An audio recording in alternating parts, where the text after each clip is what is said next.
ईमान वालों के लिए मस्जिद एक ऐसी जगह है, ईमान वालों को मस्जिद में सुकून मिलता है। जिस तरह एक मछली पानी में सुकून पा लेती है, इसी तरीके से एक मोमिन अल्लाह उसके रसूल पर यकीन, अल्लाह के वादों पर यकीन करने वालों को मस्जिद में सुकून मिलता है। इस वजह से आपने देखा होगा कि बहुत जल्दी नींद आ जाती है। नींद इस वजह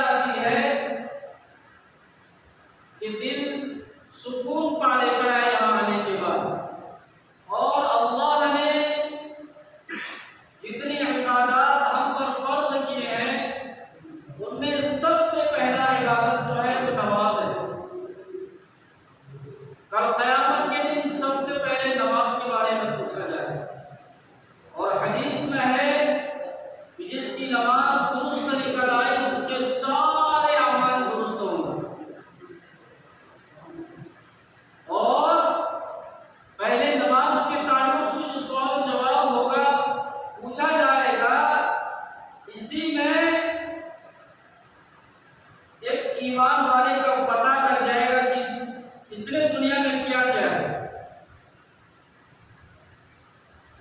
इस वजह से जहां फराइज इबादत के साथ साथ खाती इबादत करनी चाहिए। इस तरीके से समझने के लिए जो 4 चक्का गाड़ी है उसमें एक टायर और लगा रहता है। मान लीजिए यहाँ से अमृतसर जा रहे हैं, बीच में ना इधर है ना उधर है, पंचर हो गया। ड्राइवर मालूम है क्या करता है, जल्दी से जो पीछे चक्का है उसे लगाता है। इस वजह से ये जो नमाज है 5 वक्त, इसको पढ़ने के साथ साथ ये जो नवाफिल है इसको एहतमाम करना चाहिए। मालूम है क्या होगा, इससे फराइज के अंदर जो कमी होगी नवाफिल से पूरा किया जाएगा। जब अपने पास इस्तिरा इबादत होगा तब तो पूरा किया जाएगा, अगर इस्तिरा इबादत नहीं होगा तो पूरा कहां से किया जाएगा। हमारा और आपका वक्त इतना कीमती है, हमारा और आपका अमल इतना कीमती है कि हम सोच नहीं सकते हैं। हम अपने ज़हन में सवाल पैदा करें, वो जो सरिया नापने वाला तराजू में अगर 1000 मक्खी बैठ जाए तो कोई असर नहीं पड़ेगा, क्या पड़ेगा? वही 1000 मक्खी अगर सोना नापने वाले इसमें बैठ जाए पड़ेगा ना सर? अल्लाह ने आमाल को तोलने के लिए उसके हिसाब से ही उस चीज को बनाया हो। जिस तरीके से दुनिया में हर चीज की पैमाइश का तरीका अलग अलग, आलू किसी और तरीके से, सोना चांदी किसी और तरीके से, लोहा किसी और तरीके से, गिट्टी वालों किसी और तरीके से। और ये जो अभी गर्मी हो रही है, मोबाइल में पता चला कि कितना अभी डिग्री है का 45। दुनिया, अल्लाह ने हमें सारा निजाम समझाया हुआ है कि दुनिया में जो निजाम है किस तरीके से चलेगा। हवा कितनी तेज चल रही है, पानी कितनी, हवा कितनी रफ्तार में है, और ये पंखा कितना रफ्तार में अपना काम कर रहा है। अल्लाह ने सारा निजाम को समझाया हुआ। जब दुनिया वाले निजाम को समझाया हुआ है तो आखिरत वाले निजाम भी तो निजामी होगा। एक इंसान अपनी आखिरत को बनाने के लिए अल्लाह ने उसे इस दुनिया में भेजा है। ये जो अल्लाह ताला इतना खूबसूरत दुनिया बना दिया है, उसमें एक इंसान को छोड़ा हुआ है, और अल्लाह ने उसे अकल दिया है, दिमाग दिया है, हाथ पैर दिया है, आँख कान नाक ज़बान, तमाम की तमाम चीजें दिया है। कल क़यामत के दिन अल्लाह आपको सवाल करेगा। कुरान कह रहा है 30वें पारे में सूरह बलद है, उसमें अल्लाह कह रहा है कि अलम नजअल लहू ऐनैन व लिसानन व शफ़तैन व हदैनाहु नजदैन। अलम नजअल लहू ऐनैन, क्या हमने तुम्हें 2 आंखें नहीं दी? क्या हमने तुम्हारे लिए 2 रास्ते नहीं बनाए? और हिदायत का रास्ता कौन सा है वो आप पर डिपेंड करता है। अल्लाह ने अक्ल सलीम दिया हुआ है। हम गर्म और ठंडा पानी को जब छोड़ के समझ के पी सकते हैं, तो दुनिया में बुराई और अच्छाई वाले रास्ते को समझ के क्यों नहीं कर सकते? एक छोटा बच्चा है आजकल, उसे भी म्यूजिक का धुन दे दिया जाए मोबाइल में, वो भी अपना सर हिलाने लगता है, उसे समझ में कुछ नहीं आता। समझ में कुछ नहीं आ रहा है। आजकल बच्चे जो इतने चालाक हो रहे हैं, उसे पैसा दीजिए फौरन पहचान लेते हैं। तो अल्लाह ने हमें तो इतना बेहतरीन खूबसूरत जिंदगी दी है, इसके बारे में सवाल नहीं करेगा। अल्लाह ने दुनिया के अंदर जितनी सारी चीजें हैं उनमें सबसे ज्यादा अच्छा हमें बनाया है, और दुनिया में जितनी सारी चीजें हैं उसको हमारे लिए बनाया है।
तोड़ दे।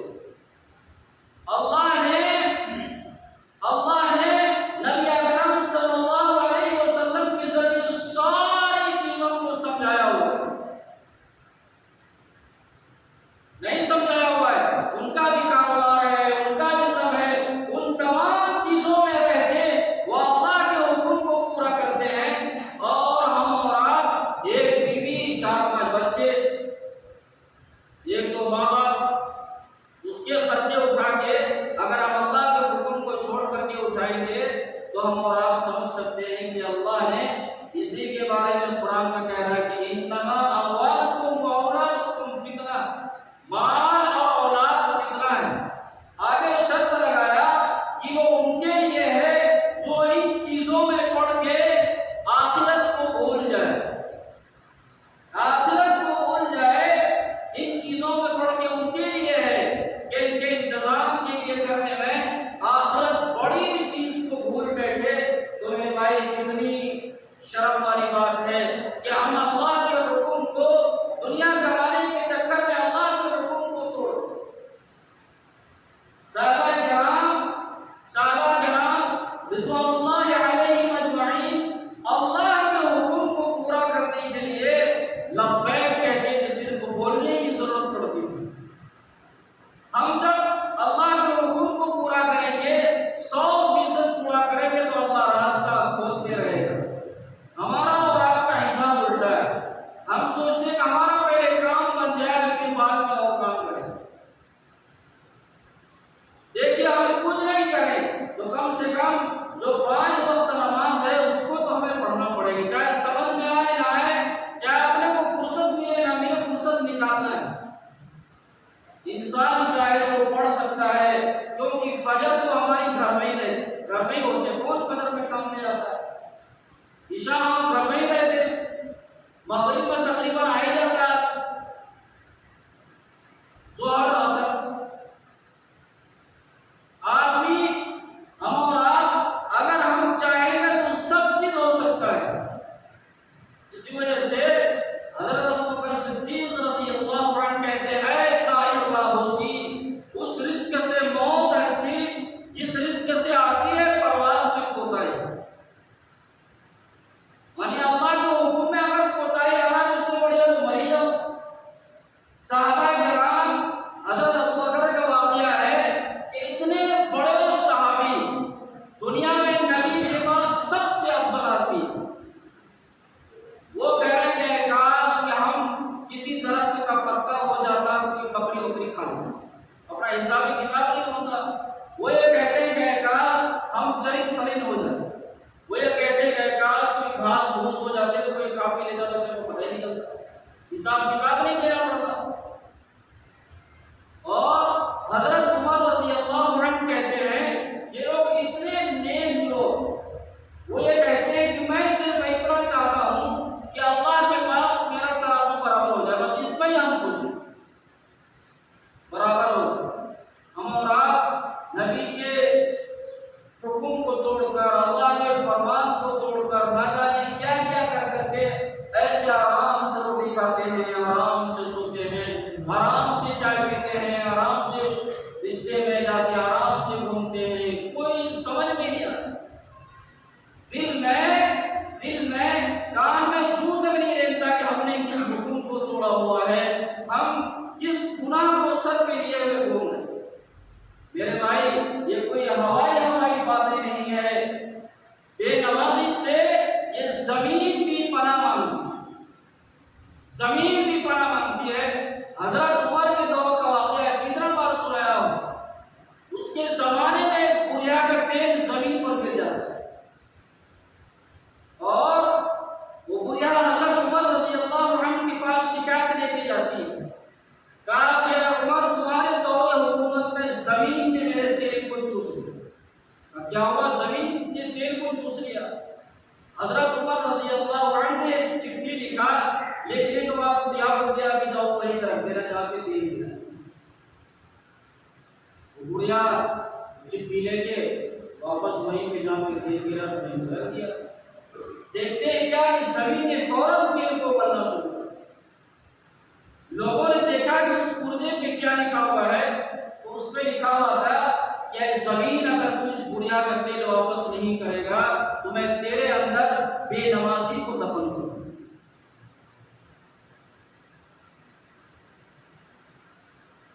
तुम्हारे अंदर बेनमाजी को हम दफन करेंगे। कोई मामूली बात है, कोई मानिए कोई किस्सा कहानी है। अल्लाह के एक हुक्म की कीमत जमीन आसमान में कोई भी नहीं, लेकिन हमारी और आपकी आंखों से इस तरीके से हम गुजार देते हैं, कुछ पता ही नहीं चलता है या नहीं। पता है कितने मुजरिम हैं। अल्लाह पे कुर्बान चाहिए, नबी पे कुर्बान चाहिए, इतना गड़बड़ होने के बाद भी अल्लाह हमारे रिस्क में कमी नहीं करता। वो फरिश्ता जो फजर में रिस्क लेके आता है, सोए हुए बंदे को भी दे के चला जाता है। लेकिन हम और आप सोए रहते हैं, ऐसी गफलत की जिंदगी गुजारते हैं। हम और आप सोचते हैं कि पता नहीं मरना भी है कि नहीं। इस दुनिया का मेरे भाई, इस दुनिया का किस्सा कहानी यही है कि यहाँ पे जो अच्छा अमल करेगा वही कामयाब होगा, अगर कोई बुरा अमल करेगा वो तो नाकामी होगा। हम चाहे कितने ही धूप में काम करें, रमजान का महीना आएगा तो रोजा वहां पर भी रखना पड़ेगा, चाहे टाइमिंग को आगे पीछे हम कर लें काम। नमाज का वक्त हो जाए हमको नमाज पढ़ना पड़ेगा। यही तो खूबसूरती है कि अल्लाह ने पूरी जहान को मस्जिद बना दिया। तुम नाव पे पढ़ लो नमाज, ट्रेन पे पढ़ लो, हवाई जहाज पे पढ़ लो, बस पे पढ़ लो। यही तो अपनी इबादत की खूबसूरती है। लेकिन जहाँ माहौल वैसा नहीं है तो अपने हिसाब से दे, लेकिन जहाँ माहौल बन जाते तो कोई भी नहीं रोकता, गुरुद्वारे पढ़ लो, वो तो और कहते हैं नमाज पढ़ो। पढ़ेंगे इंशाअल्लाह। नमाज को नमाज के तरीके पे पढ़िएगा तो कबूल होगी। चाहे कितने पढ़े हैं अपने आप में, नमाज को भी सीख कर पढ़नी चाहिए। हम अपने आप में ये गुमान कर रहे हैं कि हमें सब कुछ याद है, लेकिन जब किसी जानकार के पास बैठेंगे तब तो हमारा कोई भूलेगा कि सुभान अल्लाह कहाँ पढ़ना है और बिस्मिल्लाह कहाँ पढ़ना है और सुभान रब्बिल अज़ीम कहाँ बोलना है, सुभान रब्बिल आला कहाँ बोलना है, दुआ कुनूत कहाँ पे पढ़नी है और अत्तहियात के उम्मीद कहाँ पे उठाना है, शुरू में उठाना है या बाद में उठाना है या कहाँ पे उठाना है, ये पता कब चलेगा। इस वजह से यहाँ पे इतवार को जोड़ है। जोड़ का मतलब क्या होता है? जोड़ का जो मेन मकसद ये होता है कि लोगों तक दीन की बात पहुंचे, और जोड़ का मेन मकसद ये भी होता है कि ज्यादा से ज्यादा जमात निकले आदमी सीखने सिखाने के लिए जाए। तो इंशाअल्लाह तैयार है सब सारी तैयार, और अपने औकात को फारिग करके फतेहाबाद वालों के लिए कम से कम फजर यही पढ़नी है उसमें। ठीक है मालिक हम फोन करके बोलिएगा नहीं कि आएंगे 10 बजे, हाँ यही रात रहेगी, क्या रोटी हमको खिलाना। और क्योंकि सब चीज देखेंगे ना वही आएगा, तो आपके पास मेहमान आएगा, आप ही घर में सोए रहे हो तो मेहमान क्या कहेंगे?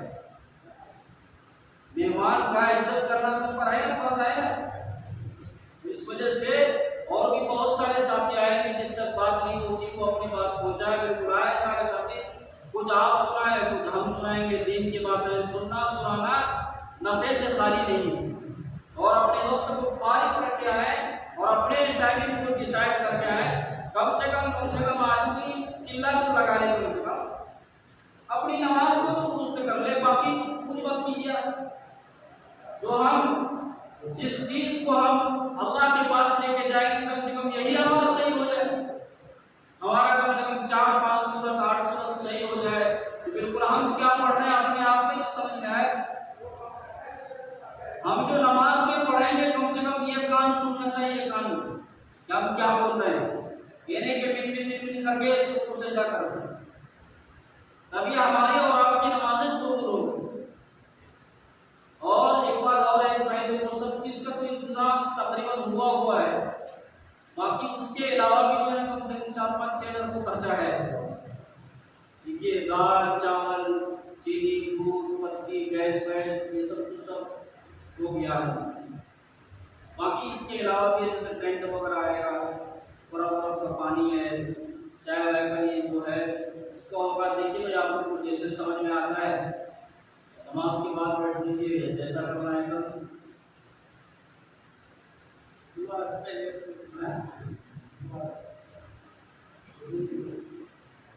मैं किया उठिए तो रुकिए, और नहीं आएगा कोई, हो गया। और कहाँ है आदमी? अरे कहाँ है आदमी? पहले हो रहा है नमाज का, जल्दी कर लेगा।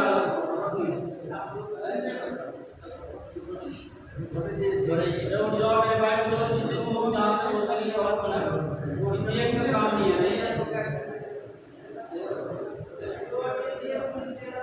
और सुनो, 1000 रुपये देना है अपने भी जोड़ के लिए, तुरंत मंडा लेके आ जाना तो पहले। हाँ मंडा चुप रहना, तुमने कहा था मैंने।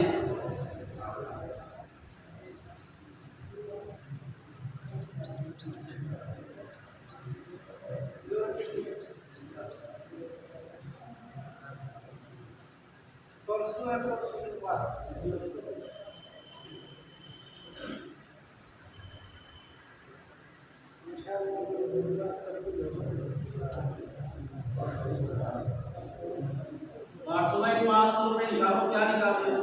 नहीं कराओगे 500 रुपये निकालो, क्या 1300 रुपये? तो रुपये तो जाए नहीं आता आपका।